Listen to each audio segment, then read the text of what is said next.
Yang saya hormati Sekjen DPP Partai Golkar Pak Sarmuji, rambutnya baru ya. Nah, ini memang Golkar begitu dalam melihat dinamika politik global selalu ada pembaharuan. Dan pembaharuan itu muncul bukan hanya karena gagasan, penampilan rambut pun Pak Sekjen mulai yang baru gitu. Ibu Wakil Ketua Umum MPO, Ibu Mutia yang juga adalah Menko Diji, Pak Aceh, Gubernur Lemhanas, Wakil Ketua Umum Golkar, Pak Lodrik, Wakil Menko, beliau adalah senior, mantan Sekjen DPP Partai Golkar yang sekarang menjadi Sekretaris Dewan Pembina Partai Golkar, kita berikan aplaus.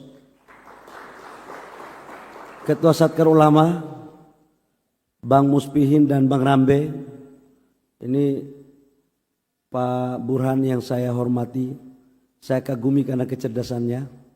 Pak Burhan ini teman saya, kami bersahabat sejak pertama. Teh Nurul yang saya hormati, saya kagumi.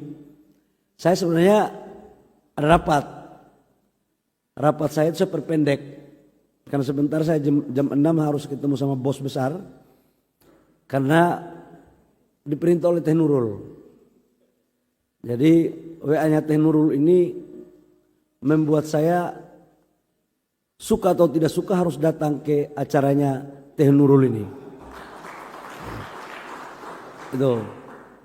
Dan karena itu saya sebelum masuk pada substansi materi, Golkar dalam kurun waktu 6-7 bulan selalu melakukan penyesuaian adaptif terhadap perkembangan dinamika politik global, nasional, dan juga mempunyai forum-forum diskusi dan kreatif dalam memberikan berbagai solusi pandangan politik maupun pandangan ekonomi ketika melihat dinamika global yang tidak menentu. Dan karena itu semua kita tahu azan ya.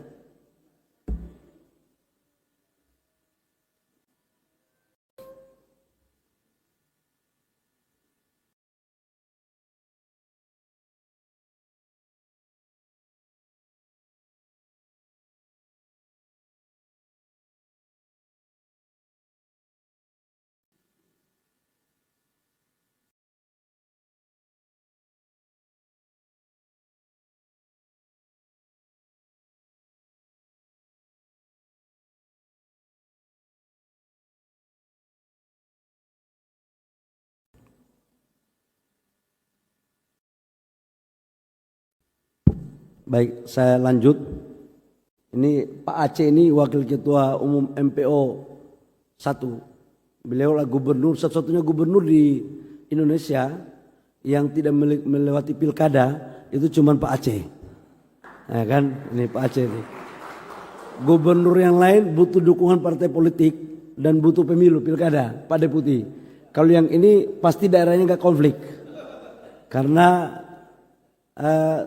gubernur 5 tahun yang bisa mengoreksi cuma presiden, yang lain DPR nggak berlaku di gubernurnya Pak Aceh gitu.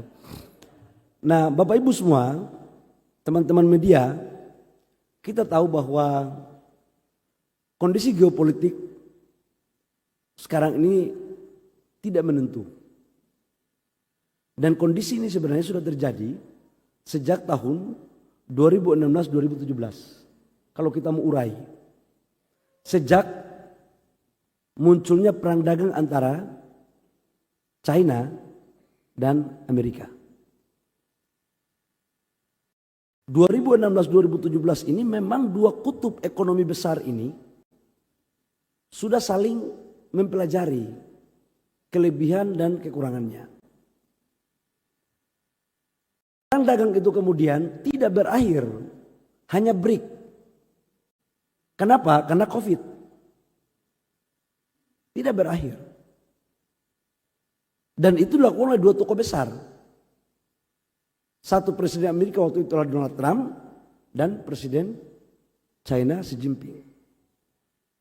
Yang memulai siapa? Ya, paman Trump. Kemudian begitu COVID break, semua fokus pada bagaimana menyelamatkan kondisi kesehatan di hampir semua dunia. Pasca COVID muncul suatu kesadaran kolektif dari dunia yang namanya pemulihan ekonomi pasca pandemi. Ini rentetannya. Pemulihan ekonomi pasca pandemi rasanya pertarungan antara dua kutub besar antara China dan Amerika ini tidak terlalu muncul di permukaan secara besar-besaran. Tapi apa yang terjadi? Geopolitik yang muncul malah terjadinya peperangan antara Rusia dan Ukraina. Kalau kita mau kaji lebih dalam lagi, Rusia itu mempunyai afiliasi dengan China dan Ukraina itu afiliasinya juga dengan Amerika. Apa dampaknya? Ekonomi global terjadi koreksi yang sangat besar. Hampir semua dunia, teori-teori ekonomi nggak berlaku untuk memproyeksi tentang bagaimana ekonomi dunia. Lalu kemudian muncul Presiden Donald Trump terpilih lagi, baru terpilih, dia berhadapan bukan hanya dengan China, tetapi dia melakukan sebuah koreksi total terhadap ekonominya dengan menginventarisir negara-negara mana saja yang mengalami defisit neraca perdagangan. Hampir kurang lebih sekitar 70-100 negara. Dan salah satu yang kena dampak adalah Indonesia. Neraca perdagangan kita bagi Indonesia surplus 14,16 miliar US dollar. Bagi catatan Amerika defisit 17,9 miliar US dollar. Dan ekspor kita yang paling besar itu adalah tekstil, garment, otomotif. Dan total ekspor nasional kita ke Amerika itu 9,8%. Biar kita tahu petanya. Tapi geopolitik ini mau tidak mau memaksakan negara kita harus berpikir cerdas dan cerdik. Kenapa cerdik? Kalau ini betul tidak ada urusan politik, hanya dagang angsi, kita harus bisa membeli komoditas sebanyak defisit neraca perdagangan bagi Amerika. Dari SDM waktu itu saya menyarankan untuk kita membeli crude, BBM, dan LPG. Kurang lebih tambahnya sekitar 10 sampai 14 miliar US dollar. Belum lagi kita akan membeli peralatan untuk membangun refinery kurang lebih sekitar 8 miliar US dollar. Jadi total dari Kementerian SDM itu kurang lebih sekitar 18 miliar US dollar. Sampai 22 miliar US dollar. Artinya secara politik ekonomi dalam konteks dagang ini udah selesai. Harusnya. Tapi kan kemudian muncul tidak hanya sampai di sana Pak Burhan. Artinya kita harus melihat bahwa geopolitik yang terjadi ini tidak hanya semata-mata dagang. Instrumennya dagang, tapi substansinya tidak semata-mata dagang. Nah kalau seperti itu, maka kita berbicara tentang geostrategis. Nah sebelum kita bicara tentang geostrategis, kita harus mempunyai satu formulasi data dengan memakai analisa SWOT. Apa kelemahan kita, apa keunggulan kita, dan apa kelemahan dunia. Bapak Ibu semua, di era yang tidak pasti seperti sekarang, ini hampir semua kepala negara dan hampir semua menteri di semua negara, itu berpikirnya tentang bagaimana mengamankan kepentingan domestiknya. Konsensus Uni Eropa, konsensus Amerika Eropa, konsensus BRICS, konsensus ASEAN Asia itu ada, tapi kesini rasanya semu. Karena orang semua udah bicara tentang bagaimana negara gue aman. Sampai kemudian bayangkan tentang isu penurunan emisi yang harus net zero emission 2040-2050 yang diawali dengan Paris Agreement mundur dari konsensus itu. Jadi pertanyaan berikut, kepada siapa lagi kita akan percaya kepada dunia ini? Saya mengatakan bahwa itu dulu, sekarang beda lagi. Belum lagi ketika UK keluar dari Uni Eropa. Ini bagian daripada geostrategis. Nah, bagaimana Indonesia? Bapak Ibu semua, di Indonesia ada nilai strategis kita. Kita adalah penduduk terbesar nomor 4 setelah China, India, Amerika, dan Indonesia. Populasi di kawasan Asia Tenggara 63% itu ada di Indonesia. Harusnya kalau kita bicara tentang Asia Tenggara, bukan negara lain yang menjadi rujukan, harusnya Indonesia. Itu dari sisi jumlah penduduk. Ekonomi. Hanya satu negara di Asia Tenggara yang masuk dalam negara G20. Dengan GDP kita sekarang, nomor 16 terbesar di antara negara G20. Artinya, kue ekonomi kita besar. Yang ketiga, sumber daya alam kita yang sangat melimpah dan masuk pada satu komoditas kritikal mineral yang sekarang dikejar oleh dunia. Kelemahan kita apa? Pasar besar, tapi daya beli terhadap produk high teknologi yang belum maksimal. Yang kedua adalah perusahaan-perusahaan kita yang belum mampu membangun teknologi. Dan yang ketiga, penetrasi pasar global yang belum maksimal. Kemudian formulasinya seperti apa? Agar kita mempunyai nilai posisi tawar. Bapak Ibu semua, dalam posisi seperti ini, rasanya belum ada formulasi yang baku untuk membuat arah kebijakan negara manapun untuk survive dalam menghadapi kondisi yang tidak pasti. Jadi dalam pemahaman saya masih memakai konsep tiba saat tiba akal. Karena sangat dinamis sekali.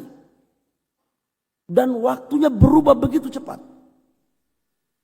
Jadi saya di Kementerian SDM merumuskan arah kebijakan di sektor energi 1 minggu bisa 4 kali.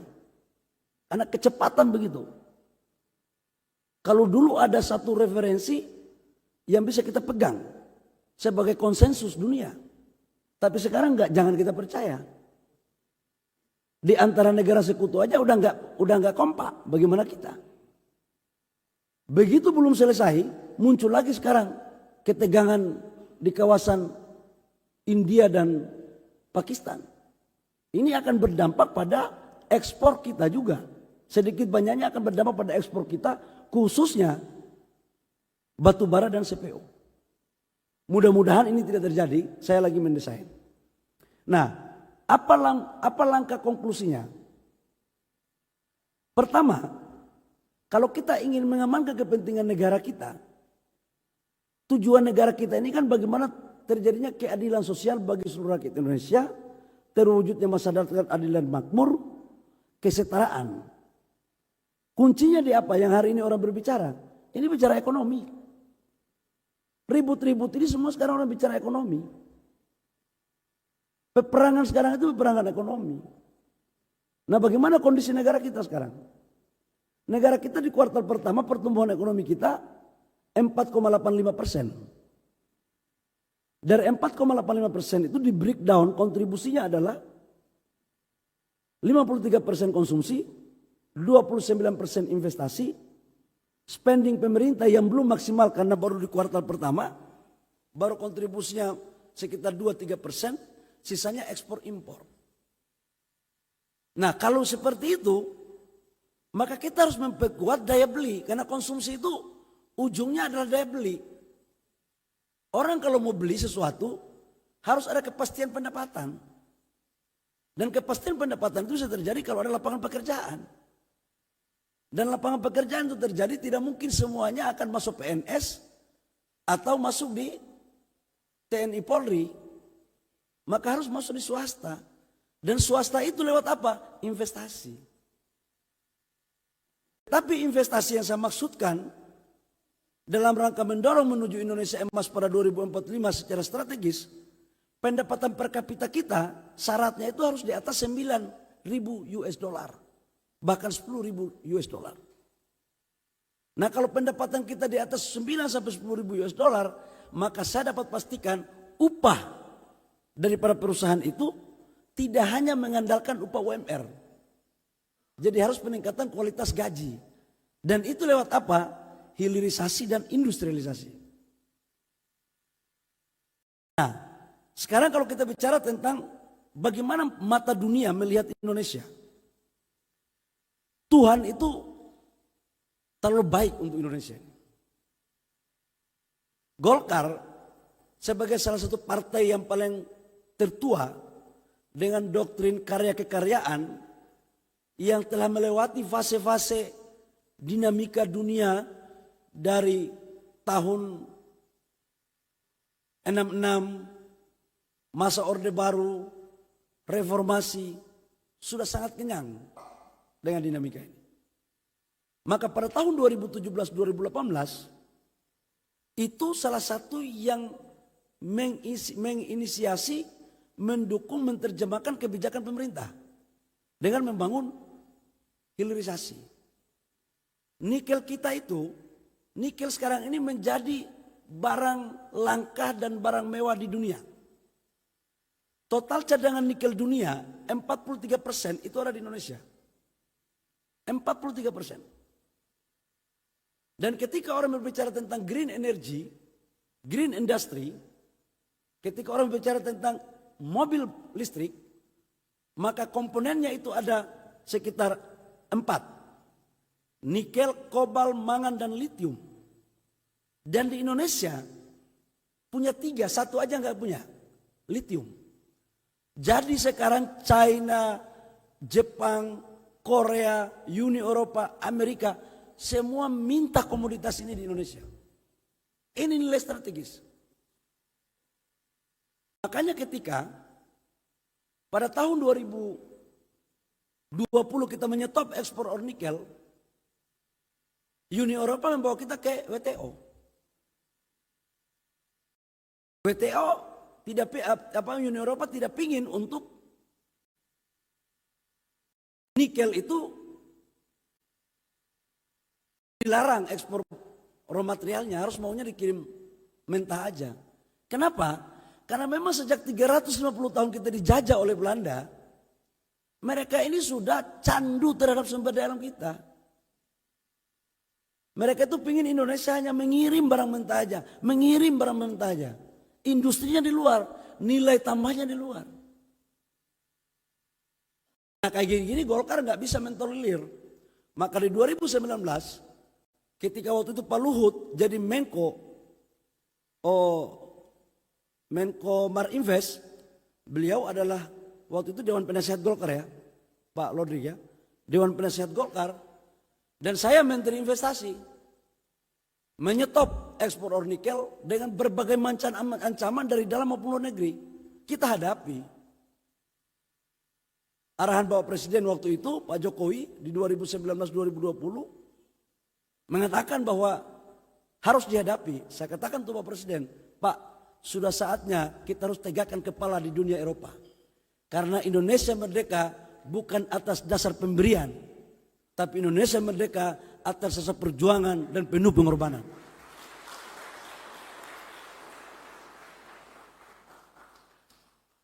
Apa yang terjadi? Mereka mau kita ke WTO. Beberapa kali saya berhadapan sama Uni Eropa dan IMF. Saya katakan, Anda boleh hebat, tapi negara kami bukan provinsi kesekian dari negara Anda. Dan ketika kita masuk semua dalam negara G20 yang menguasai 71% dari total GDP dunia. Saya katakan bahwa kita harus mempunyai satu konsep dan kesepakatan. Berdiri sama tinggi, duduk sama rendah. Kami menghargai kedaulatan Anda, dan Anda juga harus menghargai kedaulatan kami. Nah, kenapa ini harus kita lakukan? Ini marwah. Kalau kita bicara geostrategis, itu bicara marwah negara. Golkar dalam posisi ini, karena dilahirkan memang untuk menjadi instrumen politik kesejahteraan bagi pemerintah, harus selalu ada dan selalu posisinya harus pada garda terdepan untuk memperjuangkan apa yang seharusnya negara dapatkan untuk mewujudkan cita-cita proklamasi negara kita. Ini yang harus kita lakukan. Apa yang terjadi? Saya kasih contoh ketika hilirisasi. Nikel ekspor kita, ini strategisnya ya. Begitu kita dorong melarang ekspor nikel, investor semua datang ke sini. Saya katakan, kami kasih ente nikel, tapi ente bawa duit, bawa teknologi. Kami nggak akan izinkan lagi untuk kalian bawa bahan baku kami.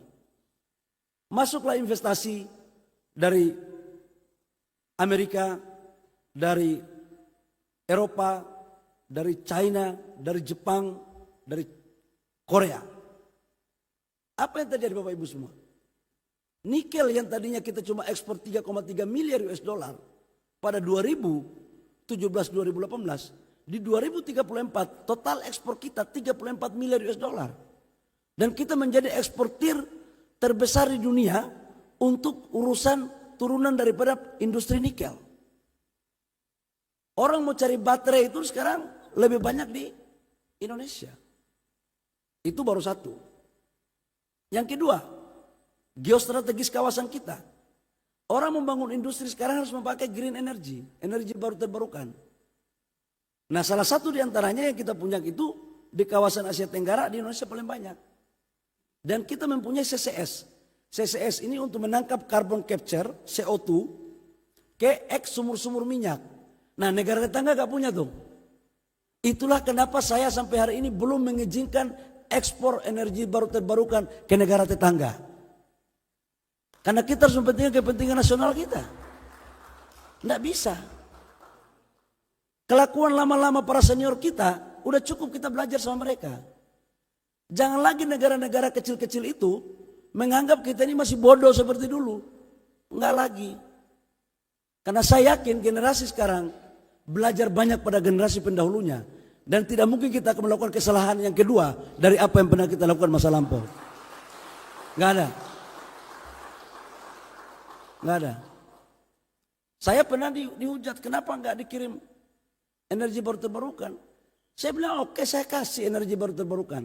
Sampah CO2 kalian kita ambil di Indonesia. Tapi pertanyaan saya, apa yang you kasih kepada negara kami? You harus fair. Bapak Ibu semua, secara geostrategi di kawasan Asia Tenggara, FDI, Foreign Direct Investment kawasan total di dunia, itu 23% masuk di kawasan Asia Tenggara. Dari 23% itu, 56% itu masuk di Singapura, di sektor keuangan. Sisanya untuk sektor manufaktur itu di Indonesia pertama, baru Malaysia. Bayangkan kalau keuangan dia kuasai, bahan baku kita kirim, listrik kita kasih, tempat sampah pun kita siapkan. Pertanyaan saya, negara kita ini mau jadi apa dibandingkan negara yang lain? Saya katakan selama saya jadi Menteri SDM, saya tidak akan biarkan kalau negara belum adil untuk Singapura dan Indonesia.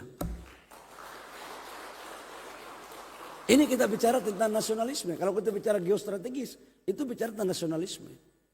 Harapan kita adalah mereka juga bangun kawasan industri, mereka punya duit, kita bangun bareng-bareng, kita dapat pajak, kita dapat penciptaan lapangan pekerjaan. Dan penciptaan lapangan pekerjaan lewat industri itu akan melahirkan peningkatan pendapatan per kapita. Dan mengenai hilirisasi, bayangkan Bapak Ibu semua. Ini secara geostrategis, secara dari SDM. Minyak kita, BBM kita impor dari mana? 54% impor BBM itu dari Singapura. Negara yang nggak punya minyak. Tapi kita beli dari sana. Jadi total produksinya 34% itu marketnya di Indonesia. Harganya sama dengan Middle East. Saya katakan ini kan sebuah strategi yang memalukan. Saya langsung memutuskan 6 bulan ke depan tidak boleh lagi kita impor minyak dari Singapura. Kita impor aja dari Middle East, saya bilang. Jauh lebih bermartabat kita dapat minyak dari Middle East karena dia adalah negara penghasil minyak. Daripada kita impor minyak dari negara yang gak pernah melahirkan minyak. Ini otak kita ini kan sebenarnya gak tahu ya. Kita sekolahnya gak tamat atau gimana, bingung juga saya. Itu. Nah, gagasan-gagasan seperti ini yang Partai Golkar akan perjuangkan. Untuk apa? Kedaulatan bangsa dalam geopolitik dan geostrategis. Terakhir, saya mau sampaikan bahwa urusan hilirisasi ini pasti banyak negara yang tidak nyaman. Hal yang banyak negara tidak nyaman. Terutama negara-negara G7. Jangan pernah berpikir bahwa negara-negara maju itu akan rela membiarkan negara-negara berkembang yang mempunyai sumber daya alam untuk menjadi negara maju. Dan pernah saya melakukan itu ketika terjadinya G20 di Bali. Saya merumuskan satu konsensus agar negara-negara di G20 untuk bisa mengakui dalam satu kesepakatan kepala negara untuk hilirisasi adalah bagian daripada disepakati. Waktu itu mereka nggak mau. Mereka tidak mau.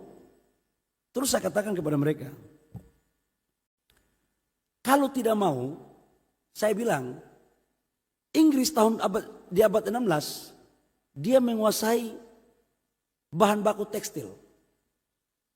Dan pada abad 16, dia tidak mengizinkan untuk ekspor. Dan kemudian menjadi negara pemain bahan baku tekstil di dunia. Pada abad 19, Amerika menerapkan pajak progresif impor. Untuk apa? Memprotek industrinya. Pada tahun 80-an, China menerapkan TKDN 88%. Untuk apa? Industrinya harus digenjot. Finlandia pada tahun 86, FDI-nya harus minimal 80% untuk negaranya. Dan kemudian negara ini menjadi hebat semua. Saya tanya kepada mereka. Dan kami negara-negara berkembang itu sudah belajar dari Eropa dan Amerika. Dan kami mengikuti jejak kalian. Sekarang kami ingin mengikuti jejak kalian, kalian gak mau untuk menyetujui itu. Pertanyaan saya, jalan apa yang kami harus tempuh untuk bisa seperti kalian? Semua diam. Dan saya katakan kalau tidak ada solusi, berarti kalian pikir kami tidak boleh menjadi seperti kalian. Kalau itu yang terjadi, maka kita tidak sepakat dalam sebuah konsensus kebersamaan. Dan terakhir saya katakan untuk mereka, bahwa saya mohon maaf, waktu itu saya pimpin sidang. Saya mohon maaf, kami negara-negara berkembang, Argentina, Afrika, Brazil, Indonesia, juga iri seperti kalian. Kalian setuju atau tidak setuju, maka ini kita setujui sebagai bagian daripada konsensus kepala-kepala negara. Begitu saya tanya mereka, apa masih ada menteri, waktu itu menteri-menteri G20 semua, apa masih ada negara yang tidak setuju dengan urusan hilirisasi? Semua diam. Saya tanya lagi, masih ada yang tidak setuju dengan urusan hilirisasi? Nggak ada. Saya bilang, saya izin Bapak Ibu semua karena tidak ada yang setuju, maka saya sahkan ini sebagai konsensus politik bersama di antara negara G20. Saya ketok palu. Habis ketok palu, menteri-menteri itu datang semua protes saya. Saya pikir cuma di Munas KNPI aja yang ada ribut begini. Ternyata di G20 juga ada. Jadi itu kira-kira Bapak Ibu semua, jangan pernah berpikir bahwa negara lain akan senang dan besar hati untuk kita maju. Yang bisa membuat negara kita maju adalah kita sendiri. Yang tahu negara ini siapa? Kita juga. Dan ini adalah negara kita yang berdaulat untuk menyosong masa depan yang lebih baik. Saya pikir itu yang perlu saya sampaikan. Pak Burhan, silakan secara politik, nggak ada masalah. Mudah-mudahan Golkar suaranya semakin baik. Dan Pak Burhan ini kan bagian koco mengoco juga, bisa suara partai